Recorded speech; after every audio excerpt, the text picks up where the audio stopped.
మిత్రులారా, ఒక సందర్భం వచ్చినప్పుడే ఎవరు ఏమిటి అనేది తెలుస్తుందండి. ఒక ఉద్యమం జరిగినప్పుడు, లేకపోతే ఏదైనా ఒక ఘటన జరిగినప్పుడు వాళ్ళు వ్యక్తం చేసినటువంటి అభిప్రాయాలు, వాళ్ళ భావజాలం ఏంటి, వాళ్ళ మనస్తత్వం ఏంటి, అసలు వాళ్ళ వ్యక్తిత్వం ఏంటి అనేటటువంటిది తెలియజేస్తాయి. అదంతా కూడా ఒక దర్పణంలాగా మనకి చూపిస్తాయన్నమాట, వాళ్ళని అద్దంలో చూపించినట్టు. ఇప్పుడు కాక్రోచ్ జనతా పార్టీ ఆధ్వర్యంలో విద్యార్థులు చేసినటువంటి ప్రొటెస్ట్ ఉంది కదండి, విద్యా వ్యవస్థలో ఉన్నటువంటి లోపాలని, అవినీతిని, అవకతవకల్ని చక్కదిద్దుకోవడం కోసం చేసినటువంటి ప్రొటెస్టు. అది కేవలం కొంతమంది కోసం మాత్రమే కాదు, అది దేశం మొత్తం మీద ఉన్నటువంటి విద్యార్థులందరికీ సంబంధించింది, విద్యార్థుల భవిష్యత్తుకు సంబంధించింది, విద్యార్థుల తల్లిదండ్రులకు కూడా సంబంధించింది. అంటే ఓవరాల్గా అది మొత్తం ఎంటైర్ నేషన్కి సంబంధించినటువంటి వ్యవహారం. ఏదో స్వార్థంతోనో ఏదో కుట్రతోనో వ్యూహంతో చేసినటువంటిది కాదు. ఇది మనకు అందరికీ అర్థమవుతుంది. అందుకనే అన్ని వైపుల నుంచి ఆ ఉద్యమానికి మద్దతు వచ్చింది. ఈ వీడియోలో నేను ఇద్దరు నటీమణులు వాళ్ళ గురించి చెప్తాను. అంటే ఉద్యమం వచ్చినప్పుడే ఎవరు ఏమిటనేది తెలుస్తుందని చెప్పడానికి ఒక ఉదాహరణగా కంగనా రనౌత్ ఉందండి. ఆవిడ హిందీలో మంచి నటి, మనకు తెలుసు. సో వెండితెర మీద ఆమె వెలిగిపోయే తార, రాజకీయాల్లోకి వచ్చి ఆమె వెలిగిపోతుందో ఏమవుతుందో మనకు తెలియదు. ఆమె మాట్లాడేటటువంటి మాటలు ఎప్పుడూ కూడా వివాదాస్పదమైనవే.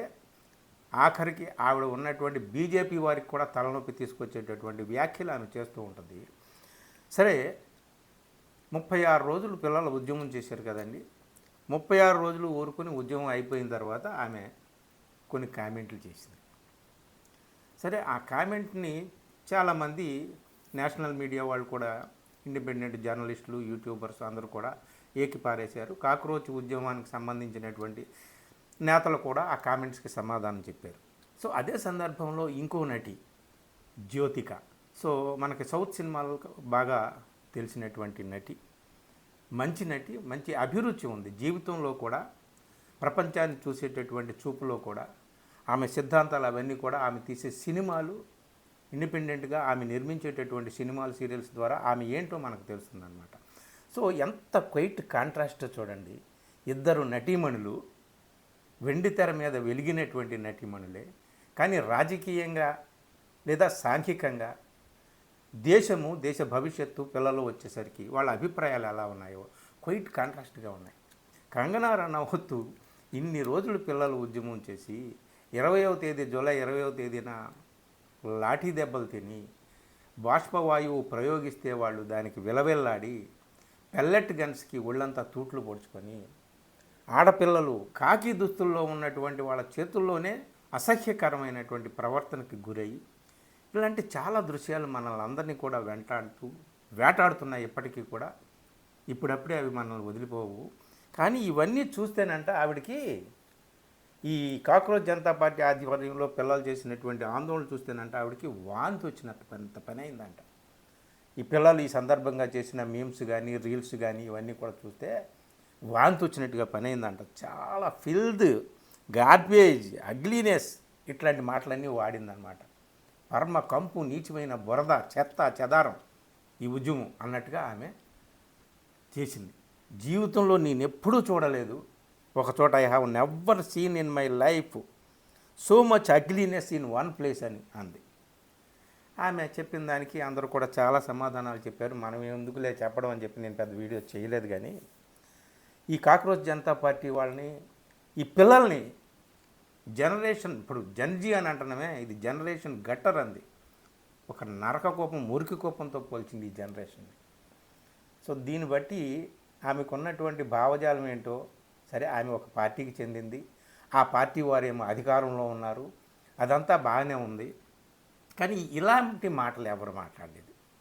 ఉద్యమం చేస్తున్నటువంటి పిల్లల గురించి ఒక ప్రధాని కానీ, హోంమంత్రి కానీ, ఆఖరికి విద్యామంత్రి కానీ, ఎవరిని దిగిపోవాలని ఉద్యమం చేస్తున్నారో ఆ విద్యామంత్రి కానీ ఎవ్వరూ ఇంత ఇంత ఇంత ఇంత అంటే ఇంత ఇంత జుగుత్సాకరమైనటువంటి, మనకి రోత పుట్టించేటటువంటి మాటలు ఆమె మాట్లాడింది. ఎవరు కూడా పిల్లల విషయంలో అంత నెగిటివ్గా మాట్లాడలేదు. అంతేకాదు, అసలు ఈ పిల్లల్ని కన్న తల్లిదండ్రులు కూడా ఆమె ఎలా కన్నారు అబ్బాయి వీళ్ళని అనేసి అంత దారుణమైనటువంటి మాటలు మాట్లాడిందండి. వాంతి వస్తుందంట ఆమెకి.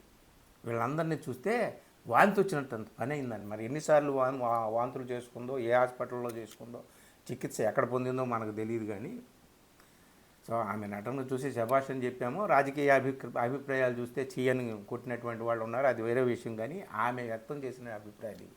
ఎట్ ది సేమ్ టైం మరొక నటి జ్యోతిక, చెప్పాను కదా, ఆమెకి చాలా ఆదర్శ భావాలు, సమాజం పట్ల ఒక ఒక నైతికమైనటువంటి, సైద్ధాంతికమైనటువంటి భావజాలం ఉంది.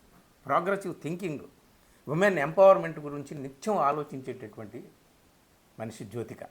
ఆమె మంచి సినిమాలు తీస్తుంది స్త్రీవాద దృక్పథంతో. సో అలాంటి జ్యోతిక ఏమందంటే ధర్మేంద్ర ప్రధాన్ రాజీనామా చేయాలి, జన్జీ సాగిస్తున్నటువంటి ఈ విప్లవానికి నేను జేజేలు పలుకుతున్నానని చెప్పింది. చాలా చాలా చాలా చాలా ఆమె నిత్యము ఉద్యమం జరుగుతున్నప్పుడు ప్రతిరోజు కూడా ఆమె చాలా అంటే పోస్టులు పెట్టింది, సోషల్ మీడియాలో పోస్టులు పెట్టింది. ప్రతి చోట కూడా ఆమె పిల్లలు చేసినటువంటి ఉద్యమాన్ని సపోర్ట్ చేసిందనమాట. స్టెప్ డౌన్ ధర్మేంద్ర ప్రధాన్ అని, రిజైన్ చేయాలని, I stand with students and future of our nation అని అంది స్టూడెంట్స్ని. అలాగే ఐ స్టాండ్ విత్ అకౌంటబిలిటీ. ఆమె ఇన్స్టాగ్రామ్లో పోస్టులు పెట్టింది ఇట్లాంటివన్నీ కూడా. I stand for a democratic India, I stand for a reformed education. ఇట్లాగా చాలా చాలా జనజీని పొగుడుతూ ఆమె జ్యోతికి పెట్టింది. అంతేకాదండి, ఈ కాక్రోచ్ జనతా పార్టీ ఆధ్వర్యంలో విప్లవం చేసి ఆందోళన చేసినటువంటి పిల్లల్ని కన్న తల్లిదండ్రులు ఎలా కన్నారు వీళ్ళని చాలా నీతిమాలిన మాట ఒకటి అనేసింది కదా కంగన. జ్యోతిక ఏమందో తెలుసా, నా పిల్లల్ని అదిగో ఈ విద్యార్థుల్లాగా పెంచుతాను, ఈ విప్లవం చేసిన, ఈ ఆందోళన చేసిన దేశ భవిష్యత్తు కోసం ప్రాణాలైనా ఇవ్వడానికి సిద్ధపడినటువంటి ఈ విద్యార్థులు ఉన్నారే, అలాగా నా పిల్లల్ని పెంచడానికి నేను కృషి చేస్తాను అని అందండి. చూసారా, ఆమె వెండి తెర మీద, ఈమె కూడా వెండి తెర మీద, ఇద్దరూ నటీమణులే. ఇద్దరి భావజాలం ఎలా ఉందో చూడండి. భావజాలాలు ఎలా అయినా ఉండొచ్చు, పరస్పర విరుద్ధమైనటువంటి భావాలు ఉండొచ్చు, సిద్ధాంతాలు ఉండొచ్చు, ఏమైనా ఉండొచ్చు. కానీ దేశమంతా, ప్రపంచమంతా కూడా పిల్లలు చేస్తున్నటువంటి ఆందోళనని, ఆ పోరాటాన్ని, ఆ ఉద్యమాన్ని ఎవరు కూడా తప్పుపట్టలేదు. అందులో కొన్ని అసాంఘిక శక్తులు చేరారని చెప్పొచ్చు, ఇంకా ఎవరెవరో వచ్చారని చెప్పొచ్చు. అంతే తప్ప ఇంత నీచమైనటువంటి మాటలు ఎవరూ అనలేదు. కంగనా రనౌత్ నటిగా ఏమో కానీ వ్యక్తిగా ఎంత పాతాళంలో ఉందో అనేటటువంటిది తన వ్యాఖ్యల ద్వారా నిరూపించుకుంది. అదే నటీమణి జ్యోతిక. తన వ్యక్తిత్వం ఎంత గొప్పగా ఉందో, ఎంత జాజ్వల్యమానంగా ఉందో, ఎంత దేదీప్యమానంగా ఉందో ఆమె తన మాటలతో నిరూపించుకుంది. ఇది ఎందుకు చెప్పానంటే పోలిక, సందర్భం వచ్చినప్పుడే వ్యక్తులు ఎలాంటి వాళ్ళు, వాళ్ళ మనస్తత్వాలు ఏంటో అర్థమవుతాయన్నమాట. లేకపోతే మనకు తెలియదు, అంతా మనసులోనే ఉంటాయి. ఇప్పుడు చాలామంది హీరోలు మాట్లాడలేదు, కొంతమంది మాత్రమే మాట్లాడారు. కానీ మాట్లాడారు. నసీరుద్దీన్ షా లాంటి వాళ్ళు ఎవరికి భయపడకుండా బయటకు వచ్చి మాట్లాడాడు. ఆయన నిజమైన హీరోగా నిలిచాడు. ప్రకాష్ రాజ్ లాంటి వాడు ఉద్యమంలో నిరంతరం అక్కడ పిల్లలతో పాటు ఉన్నాడు. ఆయన హీరోగా నిలిచాడు. మలయాళం ఇండస్ట్రీలో, కన్నడ ఇండస్ట్రీలో, తమిళ ఇండస్ట్రీలో, హిందీ ఇండస్ట్రీలో చాలామంది మాట్లాడారు ఉద్యమానికి సపోర్ట్గా. అదేం పోయే కాలమో కానీ మన తెలుగులో మాత్రం ఒక్క హీరో నోరు మెదపలేదు. ఏమైపోతాం అనుకున్నారు ఏమో తెలియదు. కానీ మిత్రులారా, ఇలాంటి సందర్భాలు వచ్చినప్పుడే ఎవరు ఏంటనేది అర్థమవుతుంది. ఒక కంగన, ఒక జ్యోతిక. ఎవరు హీరోయిన్, ఎవరు హీరోయిన్? నాకైతే జ్యోతికే నిజమైనటువంటి హీరోయిన్. వెండి తెర మీదే కాదు, మన జీవితం తెర మీద కూడా ఆమె హీరోయిన్. ఆమెకు నేను హ్యాట్స్ ఆఫ్ చెప్తున్నాను. Thank you.